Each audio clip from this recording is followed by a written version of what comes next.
하나님 말씀 보시겠습니다. 하나님 말씀은 요한복음 8장 1절에서 11절 말씀입니다. 하나님 말씀은 요한복음 8장 1절에서 11절까지 말씀.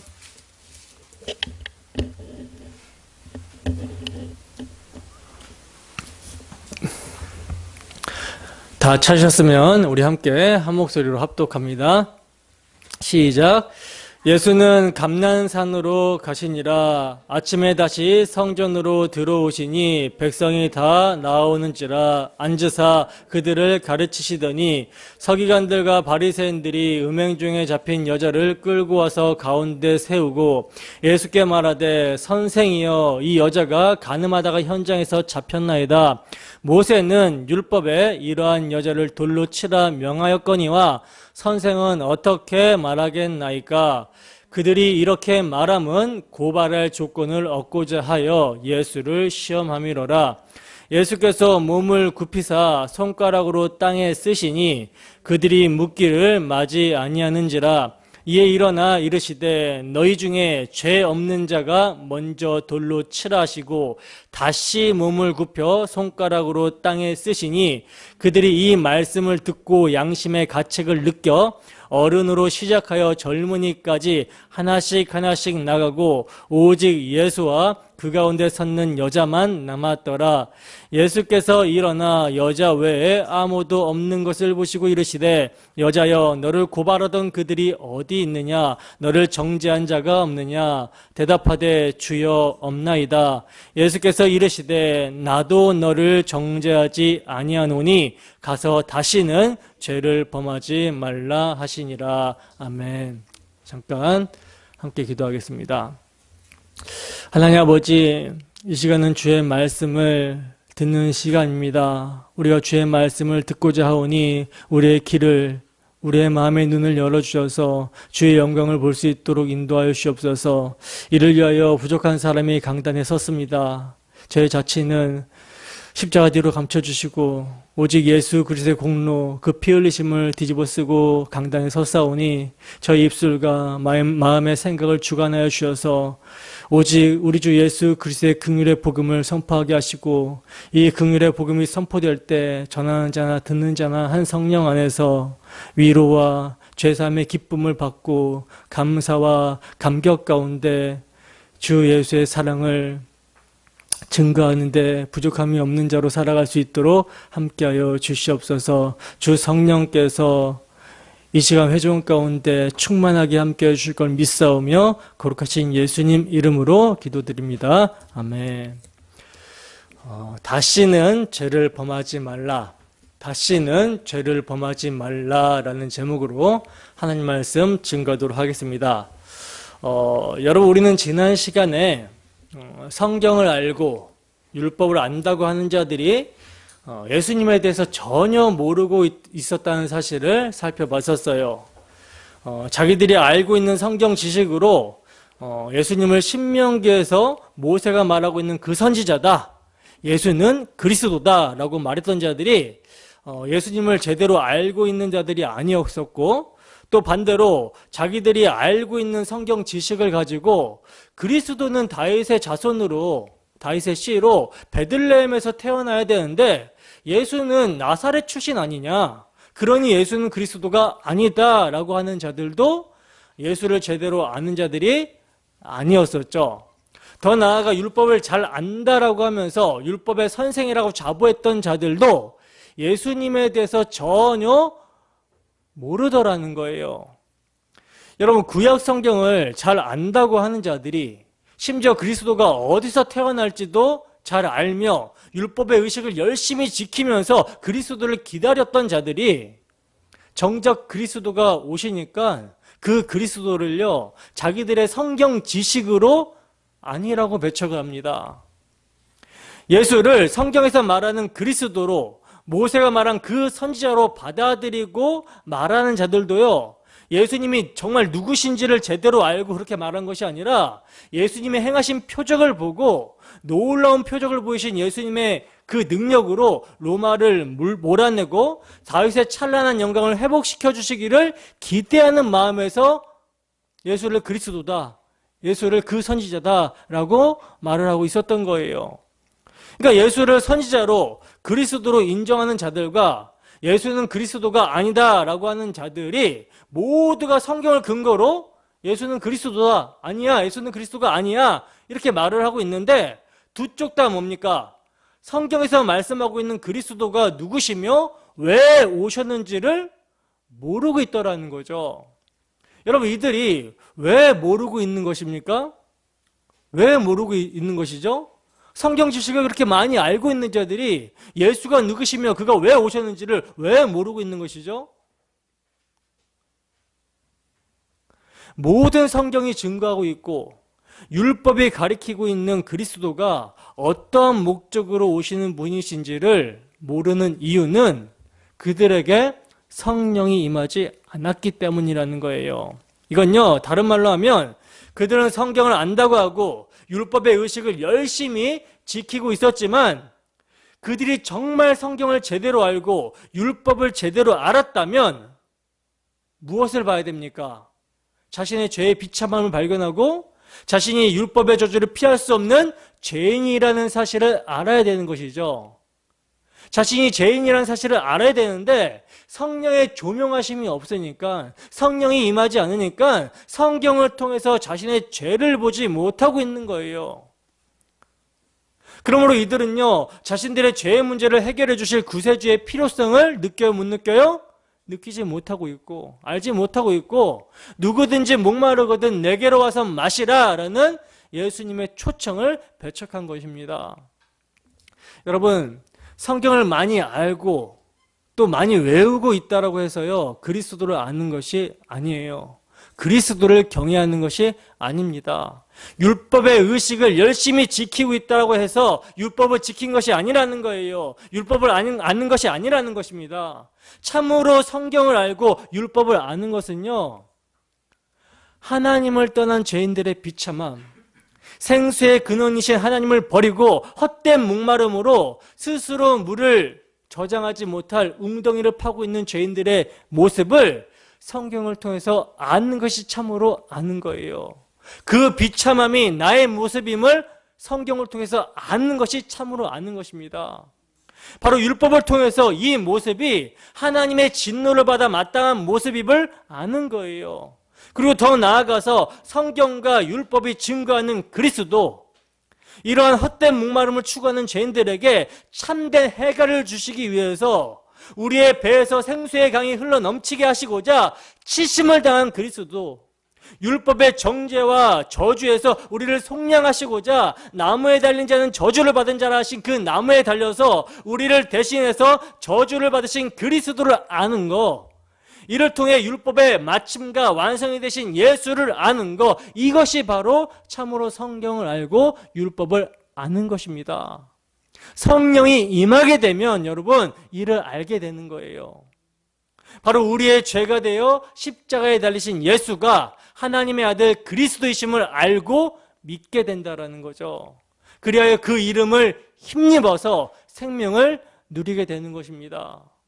여러분, 이것이 바로 우리가 그동안 쭉 살펴본 요한복음의 기록 목적이죠. 예수가 누구신지, 대속주로 오신 하나님의 어린 양으로 오신 예수가 누구신지를 알고 그 이름을 힘입어 생명을 누리게 되는 것, 이것이 요한복음의 기록 목적이에요. 여러분, 요한복음은요, 다른 성경들과 마찬가지로 예수가 누구신가, 그가 왜 오셨는가를 증거하고 있습니다. 그리고 요한복음을 기록한 목적은요, 예수께서 하나님의 아들 그리스도이심을 믿게 하고 그 이름을 힘입어서 생명을 얻게 하려고 하는 데 있어요.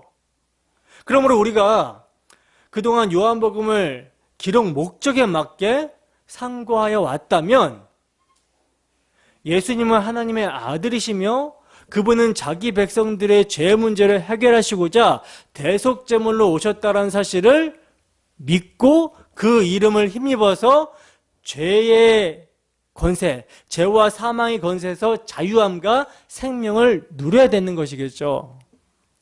어떻게 우리는 예수님의 하나님의 아들 그리스도심을 믿고 그 이름을 힘입어 생명을 누리고 있습니까? 죄와 사망의 권세에서 정말 자유함 가운데 기쁨으로 하나님과의 화목을 누리고 있나요? 이 시간 지혜와 계시의 영이 우리에게 충만하게 부어지기를 소원합니다. 그리하여 오늘도 예수의 죽으심을 기념하며 그 피의 은혜의 능력으로 우리의 삶에 역사하기를 주님의 이름으로 축원합니다. 그럼 이제 본문을 보겠습니다. 오늘 본문은 여러분들이 너무나도 잘 아시는 내용이죠. 서기관과 바리새인들이 음행하다가 현장에서 잡혀온 여자를 끌고 와서 예수님을 시험하는 내용이 오늘 본문의 내용이에요.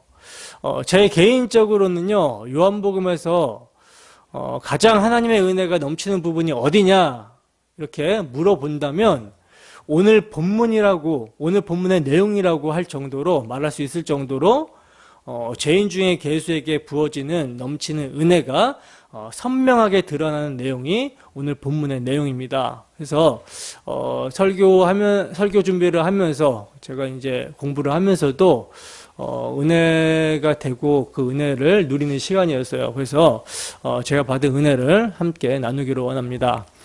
본문 1절에서 2절 말씀 보겠습니다. 본문 1절에서 2절 말씀 함께 했습니다. 시작. 예수는 감람산으로 가시니라. 아침에 다시 성전으로 들어오시니 백성이 다 나오는지라. 앉으사 그들을 가르치시더니. 아멘. 여러분 요한복음 7장 마지막 절에 보시면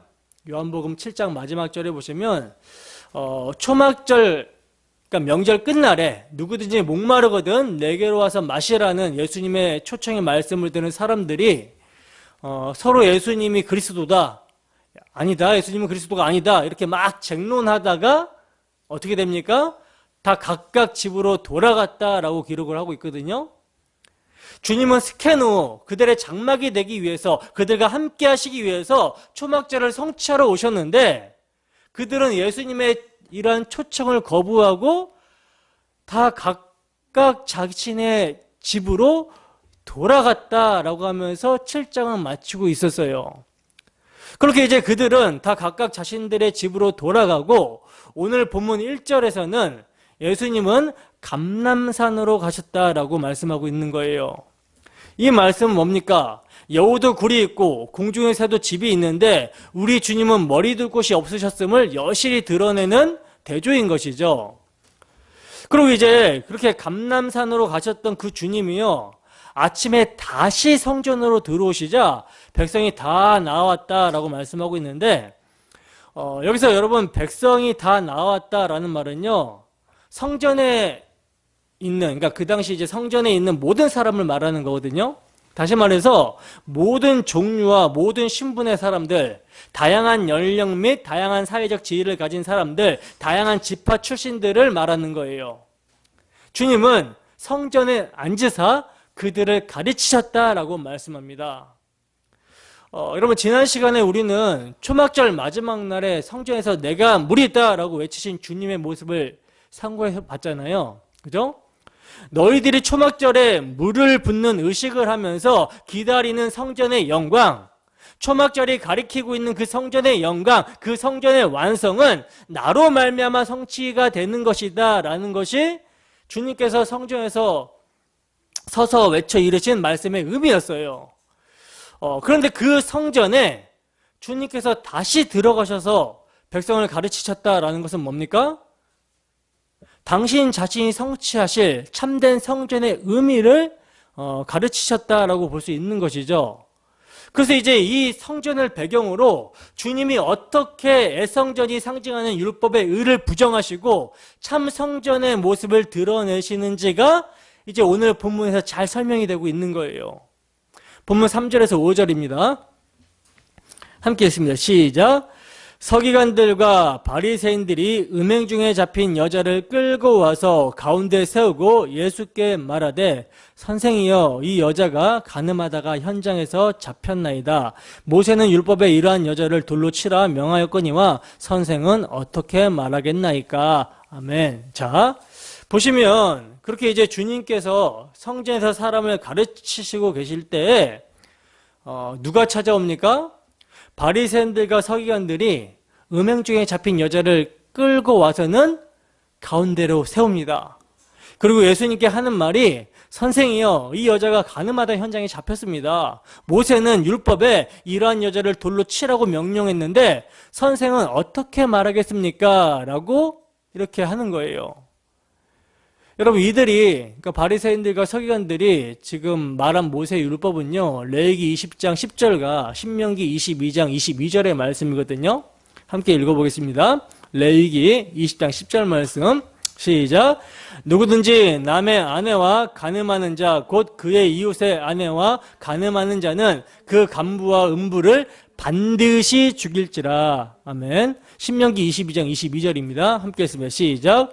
어떤 남자가 유부녀와 동침한 것이 드러나거든 그 동침한 남자와 그 여자를 둘 다 죽여 이스라엘 중에 악을 제할지니라. 아멘. 이렇게 여러분, 서기관과 바리새인들은요, 모세 율법을 근거로, 레위기와 신명기 모세 율법을 근거로 음행한 여자를 어떻게 해야 할 것인지를 예수님께 묻고 있어요. 이것을 보면 서기관과 바리새인들이 마치 죄를 지은 여자를 재판하기 위해서 예수님께 찾아온 것처럼 보이죠. 즉 예수님을 재판장으로 여기고 있는 모습처럼 보인다는 거예요. 그리고 그들이 예수님을 선생이라고 부르는 이유도 자신들이 마치 예수님을 재판하시는 분으로 높이는 것처럼 보여집니다. 그러나 본문 6절을 보시면, 본문 6절 함께 읽겠습니다. 시작. 그들이 이렇게 말함은 고발할 조건을 얻고자 하여 예수를 시험함이러라. 예수께서 몸을 굽히사 손가락으로 땅에 쓰시니. 자, 보시면 여러분, 이들이 음행한 여자를 예수님께 데리고 온 목적이 나오고 있죠. 그 목적이 뭡니까? 예수님을 재판장으로 여겨서 음행한 여자를 재판하기 위한 목적으로 온 것이 아니라 고발할 조건을 얻기 위해 예수님을 시험하기 위해서 왔다는 거예요. 그러니까 이들은 예수님을 고발할 조건을 얻기 위해서 고의적으로 음행한 여자를 끌고 왔다는 것이죠. 그렇다면 이것이 어떻게 예수님을 고발할 조건이 될 수 있는 것인가? 여러분, 지금 서기관과 바리새인들의 물음에 대해서 답을 할 수 있는 것은요, 세 가지입니다. 즉, 율법대로 돌로 치라. 모세의 율법이 말하고 있듯이 율법대로 돌로 치라는 것과, 나는 사랑이니까 율법대로 하지 말고 그냥 용서해라 라는 것과, 율법이 있기는 있지만 율법대로 돌로 쳐서 죽이는 것은 너무 잔인하고 심한 처사니까 그냥 매 몇 대만 때리고 용서해라 라는 이런 식으로 답을 할 수가 있는 거죠. 아마 서기관과 바리새인들이 생각했던 답도요, 이 세 가지의 범위를 넘어서지 않았을 거라고 생각이 됩니다. 왜냐하면 율법대로 돌로 쳐야 하느냐 말아야 되느냐라는 질문에 대해서 이 외에 다른 답이 나올 수 없기 때문이라는 거죠. 그렇다면 여러분, 이 세 가지 답 중에서 어떤 대답을 할 때 예수님이 그들의 올무, 그들의 시험을 피할 수 있을까요? 결론은요, 예수님이 어떠한 답을 그들에게 한다고 해도 그들의 시험을 피할 수가 없어요. 만약 예수님이 율법대로 돌로 치라는 말씀을 한다면 비록 서기관과 바리새인들에게 예수님은 율법대로 한다라는 말은 들을 수 있을지 모르지만 평소 죄인들을 가까이 하셨고 또 율법에 대해서 바리새인들과는 전혀 다른 해석을 하시고 다른 모습을 보여주심으로써 율법을 알지 못하는 무리라는 비난을 들으신 예수님과는 전혀 맞지 않는 답이 될 수밖에 없는 것이죠. 그러니까 결국 평소 예수님의 말씀과 행동들을 예수님 스스로 부인해버리는 결과를 가져오게 된다는 거예요. 모세의 율법대로 돌로 치라고 하신다면. 그렇다면 율법대로 돌로 치지 말고 그냥 용서해라 라는 말씀을 하신다면 어떻게 되겠습니까? 만약 그러한 답을 하신다면 그것은 분명 하나님께서 세우신 율법을 폐지해버리는 것이 되는 것이죠. 율법에는 음행한 자를 돌로 치라고 되어 있는데 치지 말라고 하신다면 예수님은 곧 율법을 무너뜨리고 폐하는 분이 되는 거예요. 그리고 예수님 자신도요, 마태복음 5장 17절에서 내가 율법이나 선지자나 폐하러 온 줄로 생각하지 말라. 폐하러 온 것이 아니라 완전하게 하려 함이라 이렇게 말씀을 하셨습니다. 여러분, 예수님은요 분명 율법이나 선지자나 폐하러 오신 것이 아니라고 말씀을 하셨어요. 그렇다면 돌로 치지 말라는 말씀을 하신다면 이건 뭐예요? 스스로 율법을 폐한 것이 되기 때문에 그 역시 고소할 조건이 될 수밖에 없는 것이죠. 그러면 돌로는 치지 말고 그냥 매 몇 대 때리고 용서해줘라 라는 것은 어떻습니까? 이것 역시 예수님께서 하신 말씀, 진실로 너희에게 이르노니 천지가 없어지기 전에는 율법의 1.1획도 결코 없어지지 아니하고 다 이루리라. 그러므로 누구든지 이 계명 중에 지극히 작은 것 하나라도 버리고 또 그같이 사람을 가르치는 자는 천국에서 지극히 작다 일컬음을 받을 것이요 누구든지 이를 행하며 가르치는 자는 천국에서 크다 일컬음을 받으리라 하신 말씀에 어긋날 수밖에 없는 거예요. 하나님의 율법은 그 누구도 더하거나 덜할 수 없습니다. 자, 이렇게 이제 질문을 받으신 주님은 이렇게 음행한 여자를 끌고 와서는 모세 율법을 가지고 당신을 고발하기 위해서 시험하는 자들의 말을요 다 들으시고요. 무엇을 하시냐면 6장 하반절에 보시면 몸을 굽히셔서 땅에다가 무언가를 쓰십니다. 여러분, 이것은 오늘 본문에서 행하신 예수님의 최초의 행동이거든요. 최초의 행동인데 예수님의 행동에는 상징적인 의미가 있다는 것은 두말할 필요가 없겠죠. 그죠? 그렇다고 여러분, 오늘 본문의 예수님의 행동을 해석할 때 자기 마음대로 어떤 추측을 해갖고 상징적인 해석을 해서는 안 돼요. 성경은요, 스스로가 해석자입니다. 성경은 성경으로 해석을 해야 된다는 거예요. 그러므로 예수님이 땅에 무언가를 쓰신 사건을요 구약 성경을 근거로 해석을 해보도록 하겠습니다. 여러분, 신구약 성경을 다 합쳐가지고 하나님께서 당신의 손으로 뭔가를 직접 쓰신 사건은요 성경에서 3번 나와요. 3번. 그 첫 번째가 어딥니까? 시내산에서 돌판에다가 십계명을 쓰신 사건이고, 두 번째는 벨사살 왕이 하나님의 성전에서 탈취해온 금그릇과 은그릇 이것을 가지고 술을 퍼마시면서 우상을 찬양할 때 갑자기 손가락이 나와서 벽에다가 뭘 쓰죠? 메네 데겔 우바르신 이렇게 쓰신 사건. 그리고 세 번째가 오늘 본문에 예수님께서 땅에서 이렇게 손가락으로 쓰신 사건이라는 거예요. 첫 번째 사건은 여러분들이 잘 아시다시피 인간들에게 요구되는 율법에 관한 것이죠. 하나님께서는요 산 위에서 그 율법을 쓰시고 있었어요. 쓰시고 있었는데 산 아래에서는 무슨 일이 일어났습니까?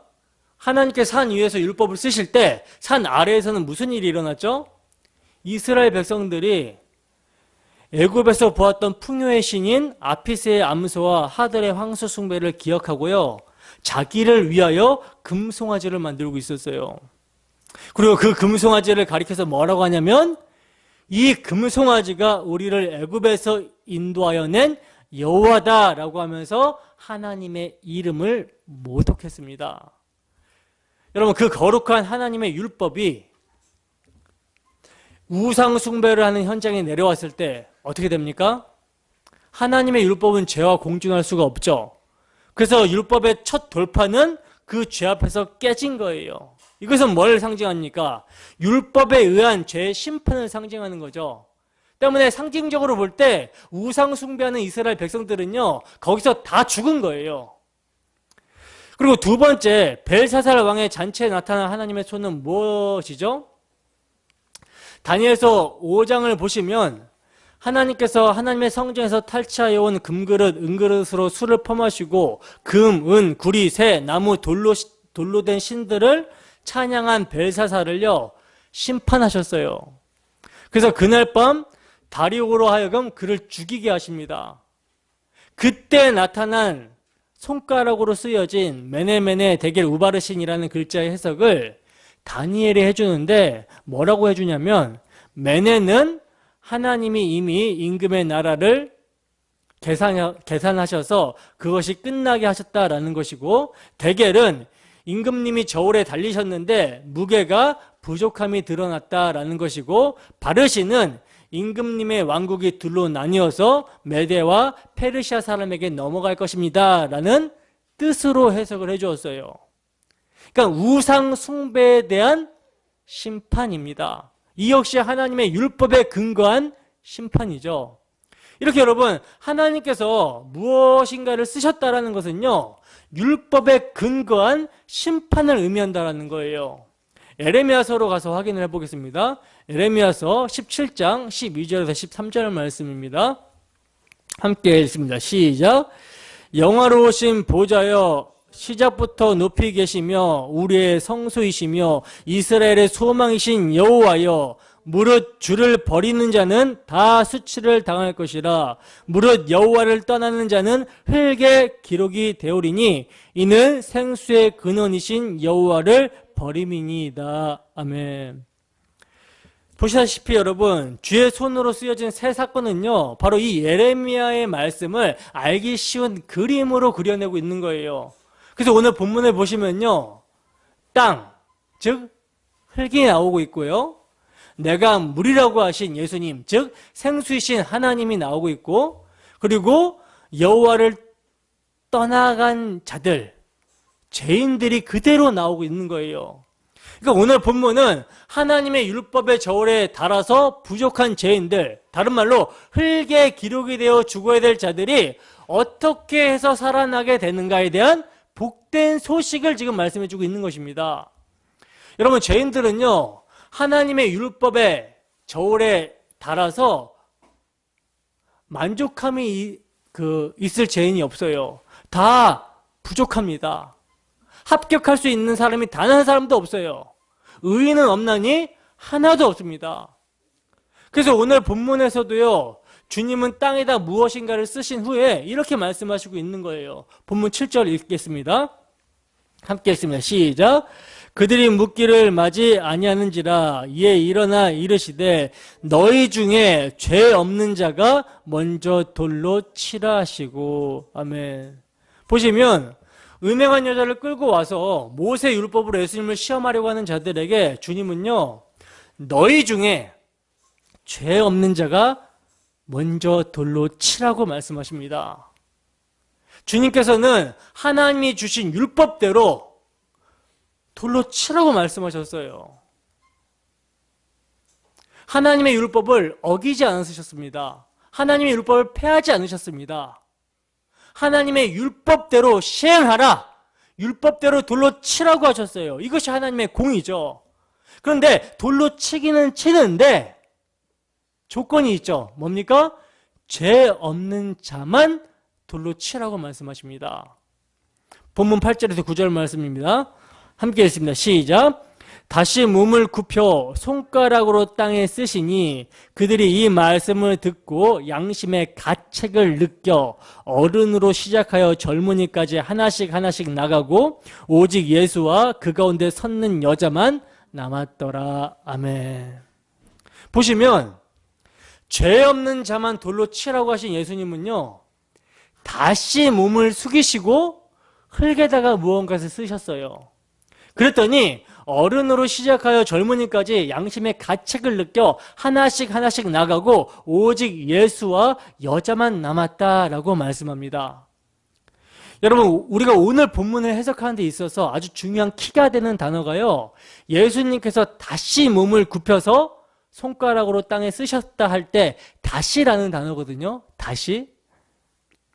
하나님께서 직접 무엇인가를 쓰셨다가 다시 쓰셨던 사건이 시내산의 십계명의 돌판 사건이죠.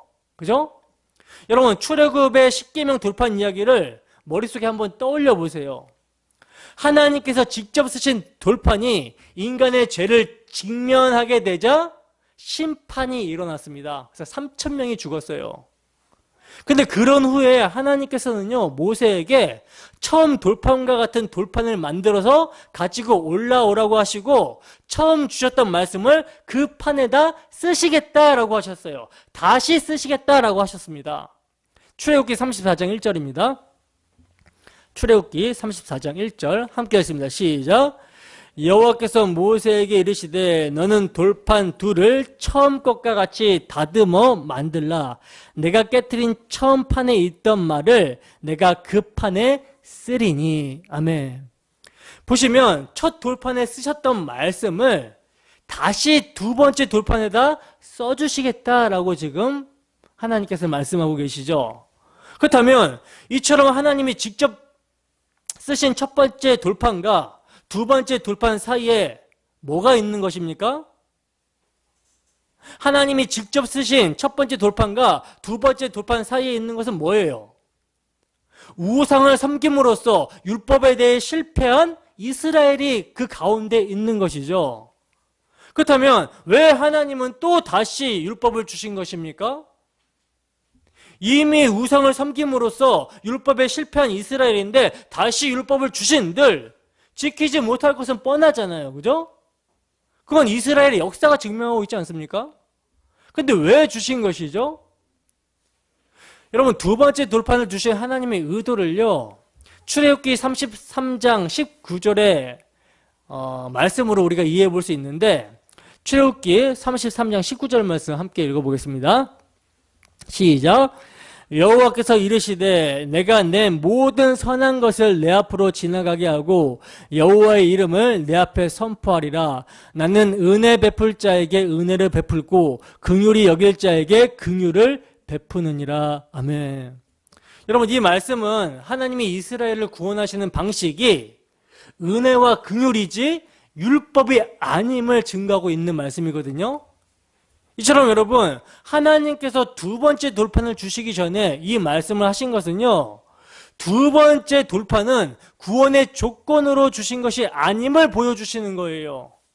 그러면 두 번째 돌판은 어떤 기능으로 주어진 것인가?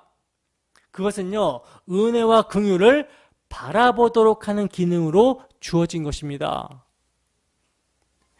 두 번째 돌판은 첫 번째 돌판이 깨지지 않고 모세가 중보하지 않았다면 나는 진작에 죽은 자인데 하나님의 은혜로 살았구나 라고 하는 인간의 죄를 깨닫게 하며 하나님의 긍휼을 의지하게 하는 기능을 한다라는 거예요. 그래서 여러분, 두 번째 돌판이 어디에 들어가게 되냐면요, 법궤 안에 들어가게 됩니다. 그래서 법궤 뚜껑으로 가려지는 거예요. 그리고 그 위에 흠없는 제물의 피가 부어져서 율법이 가려지는 것이죠. 바로 거기서 죄인들이 심판을 면하게 되고 구원을 받게 되는 것입니다. 그래서 법궤 위를 뭐라고 하냐면 시은 자라고 하는 거예요. 은혜가 베풀어지는 장소라고 하는 것이죠. 그러므로 진심으로 율법을 지키는 것은요, 율법 앞에서 정죄함을 받는 것이고 자신은 구원받을 수 없는 불의한 자임을 아는 거예요. 그러할 때 하나님의 은혜와 긍휼이 드러나게 되고 그 은혜와 긍휼을 의지하게 되는 것입니다.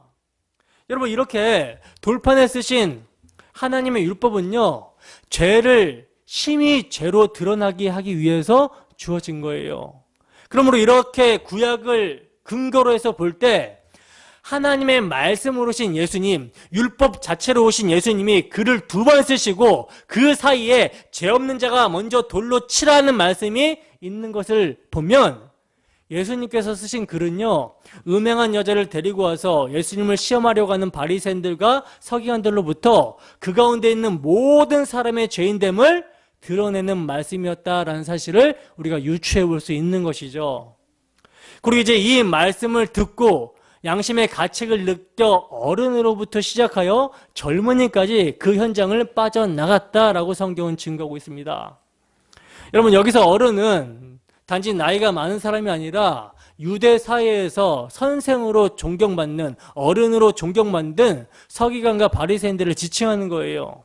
그러니까 어른으로 존경받는 서기관과 바리새인들이 예수님의 말씀에 양심의 가책을 느껴서 그 자리를 떠나고 있는데 감히 젊은이들이 내가 돌로 치겠다 라고 그 자리에 남아있을 수 없는 것이겠죠. 그래서 어른으로부터 젊은이까지 하나씩 다 빠져나갔다라고 하는 거예요. 여러분, 이게 모세 율법을 가지고 예수님을 시험하고자 했던 바리새인들과 서기관들의 모습입니다. 그들은요, 모세 율법을 가지고 예수님을 함정에 빠뜨렸다라고 이렇게 생각을 했으나, 그러나 오히려 그들은 자기들에게 돌려진 율법의 엄중한 빛을 본 거예요. 여러분, 서기관과 바리새인들은요, 음행한 여자를 데리고 와서 율법이 무엇을 요구하는가에 대해서 말했어요. 그들이 예수님께 물은 것은 뭡니까? 돌로 쳐야 되느냐, 말아야 되느냐, 이것이었죠. 율법의 요구에 대해서 물었어요. 이것이 바로 서기관과 바리새인들이, 종교 지도자들이 생각하고 있던 율법이었던 것이죠. 그들에게 있어서 율법은요, 율법을 범한 자를 치기 위한 수단이었어요. 그러나 그것이 율법이라면, 그리고 그들이 율법을 진심으로 아는 자였다면 먼저 자신들부터 율법에 의해서 정죄를 받아야 됐습니다. 이것이 마땅한 것이죠. 근데 자신은 율법으로 정죄를 받지 않고 다만 남을 정죄하려고만 하고 있는 거예요. 이것이 뭡니까? 바로 율법을 안다고 하나 율법을 모르는 것이며, 율법을 지킨다고 하나 율법을 지키지 않는 모습이라는 거예요. 여러분, 율법을 지킨다라는 것은요, 율법이 규정한 대로 행한다라는 것을 의미하는 것이 아니라 율법의 의도에 따라서 행하는 거예요. 율법의 정신에 따라서 행하는 것입니다. 그 율법의 의도는 바로 율법에 의해서 자신이 정죄함을 받는 것을 말하는 거예요. 곧 내가 불의한 자이며 허물 있는 자임을 인정하게 되는 것이 진심으로 율법 앞에 자신을 세운 사람이며 율법을 아는 사람의 모습이라는 것이죠. 그래서 자신에게 의가 없음을 깨닫고 율법이 가리키고 있는 그리스도를 바라보는 것이 초등 교사의 역할로 주어진 율법의 기능입니다. 그렇다면 이제 예수님의 말씀에 의해서 양심의 가책을 느꼈다면 이들이 어떠한 반응을 보여야 마땅합니까? 예수님의 발 앞에 무릎을 꿇고 자신의 죄인됨을 인정하며 긍휼을 구해야 되는 모습이 마땅한 것이죠. 여러분, 예수님은요, 돌로 치라는 말씀을 하셨습니다. 이것은 율법대로 시행하라는 거예요. 그러나 조건은 죄 없는 자가 돌로 치라는 것이죠. 심판자는 율법에 대해서 흠이 없어야 된다는 거예요. 그러나 여러분, 세상에 죄가 없는 의인은 아주 없다라고 성경은 증거하고 있습니다. 오직 죄 없으신 분은 하나님의 말씀 자체, 율법 자체로 오신 예수님만 죄가 없으신 분이에요. 그러므로 오직 누구만 심판하실 수 있는 분입니까? 예수님만이 심판하실 수 있는 분이라는 거죠. 근데 이들은 예수님이 그들의 죄를 율법으로 기록하고 있는 것을 보게 되었고, 죄 없는 자가 돌로 치라는 말씀을 듣고 양심의 가책을 받아 자신들로 죄인이며 음행한 여자보다 나은 것이 하나도 없다는 사실을 알게 되었으면서도 예수님의 발 앞에 무릎을 꿇고 긍휼을 구하는 것이 아니라 단지 회피하고 그 자리를 떠나갑니다. 그리스도를 떠나갔어요. 여러분, 우리는 어떻습니까? 예수님께서는 율법대로 시행하라는 엄중한 말씀을 하시고 있어요. 우리는 오늘 예수님의 이 말씀 앞에 서야 되는 것입니다. 하나님의 주인됨을 무시하고 자기가 주인인 양 살아온 모든 것이 여러분 죄예요. 우리는 이 음행한 여자처럼 간음하지 않았습니까? 예수님은요, 마음으로 음욕을 품는 것도 간음한 것이다라고 말씀합니다. 마음으로 형제를 미워한 것도 살인한 것이라고 말씀합니다. 야고보 사도는 가늠한 여인들아 세상과 벗되는 것, 세상을 사랑함이 하나님과 원수가 되는 것임을 알지 못하느냐라고 말씀했어요. 여러분, 예수님보다 더 사랑하는 것이 모두 간음입니다. 예수님의 은혜를 무시하고 자기 행함을 의지하는 것도 역시 간음입니다. 그러므로 이러한 죄로 인하여 우리는 모두 돌에 맞아 죽어도 아무런 변명할 수 없는 죄인이라는 거예요. 회피하시겠습니까? 인정하시겠습니까? 여러분, 이러한 율법의 저주가 선포되고 있는 중간에 예수님은 묻고 계십니다. 본문 10절에서 11절 말씀입니다. 함께 읽습니다. 시작.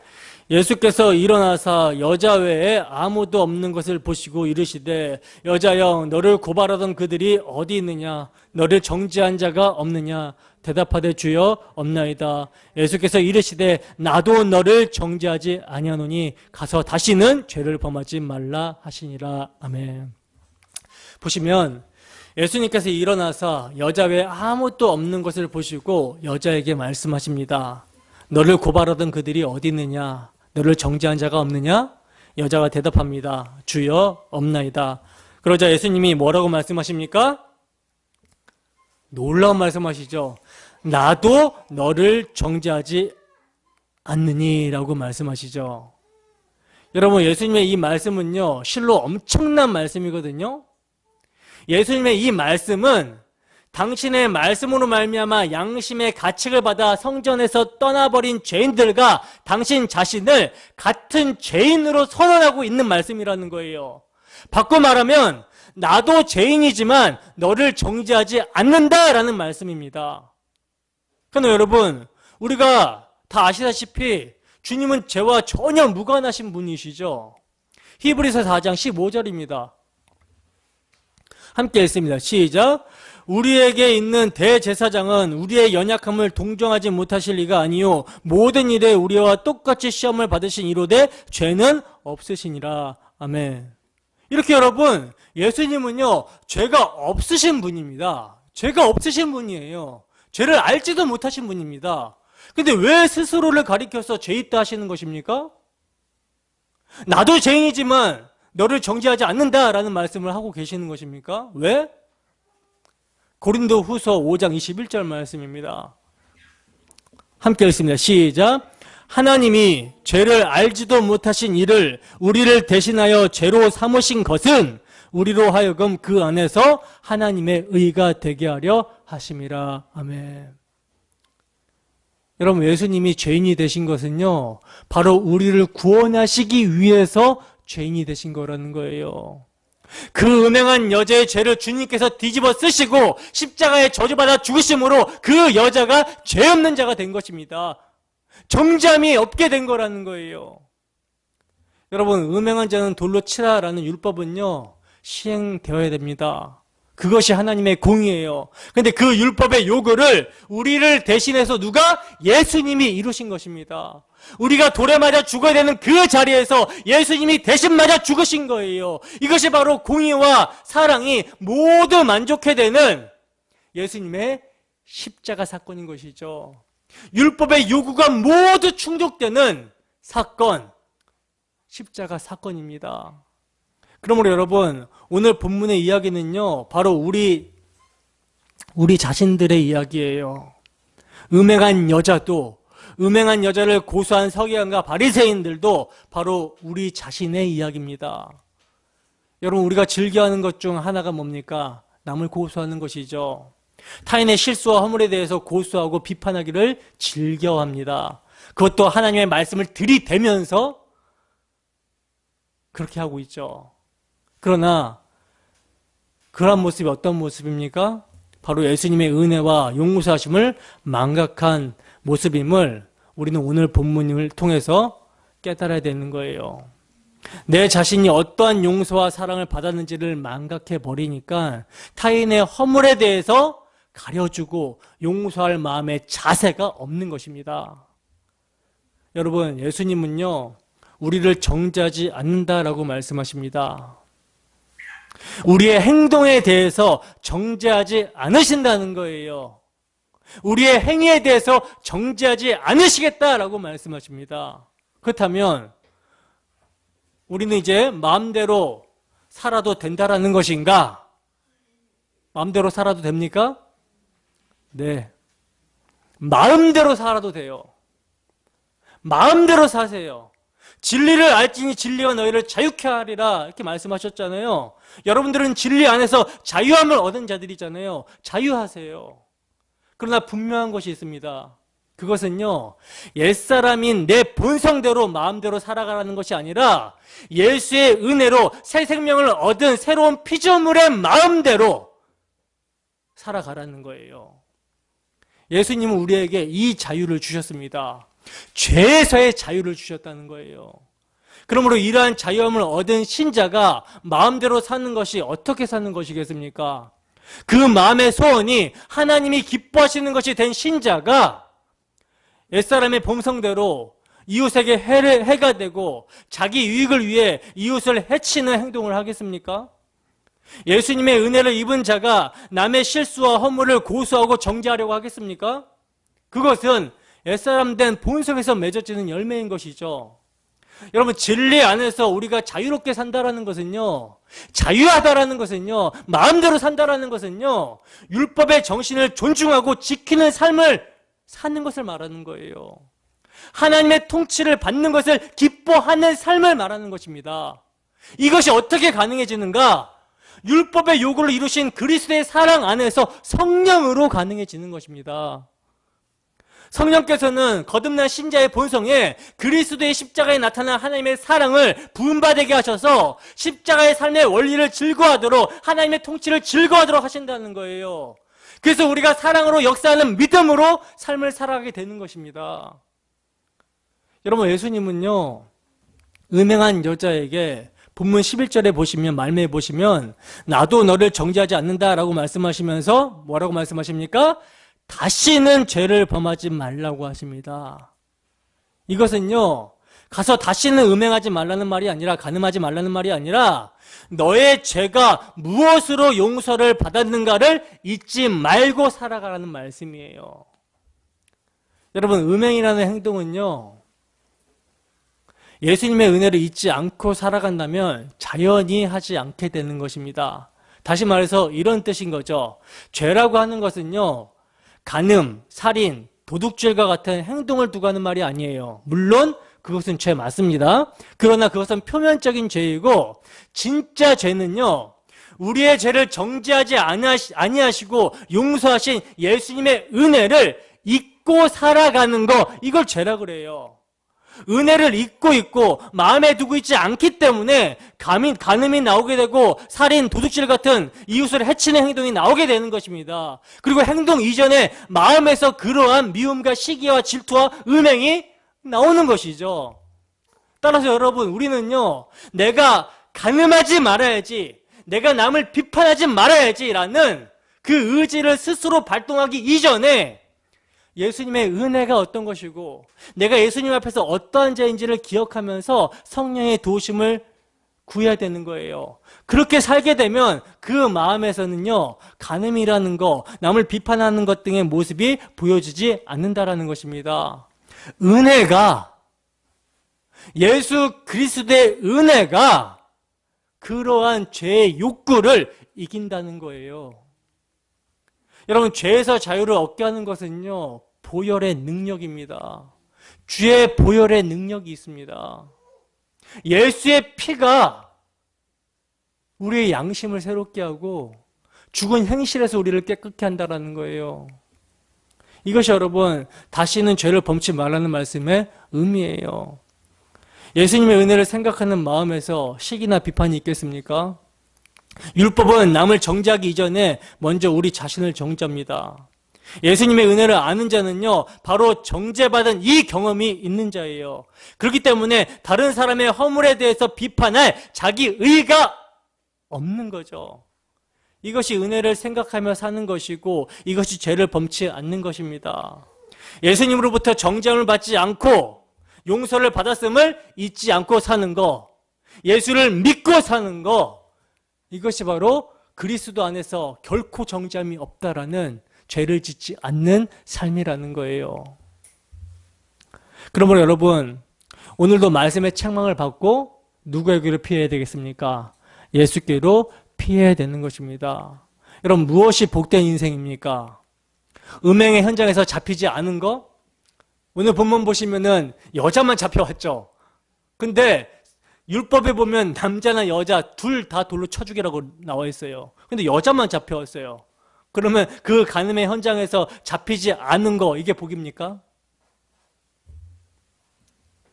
돌로 치려고 둘러던 사람들이 땅의 율법을 기록하시고 죄 없는 자가 돌로 치라는 예수님의 말씀 앞에서 그들의 죄가 노출되자 다 도망가 버렸어요. 이게 복입니까?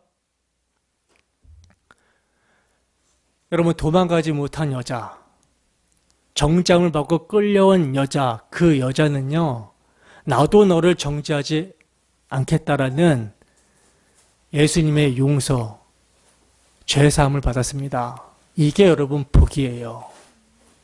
여러분, 오늘 우리가 우리 속에 숨어있는 교묘한 죄들이 말씀 앞에서 노출이 되어지면 어떻게 하시겠습니까? 도망가시겠습니까? 회피하시겠습니까? 도망가면 잠시 사는 것 같지만 영원히 죽는 거예요.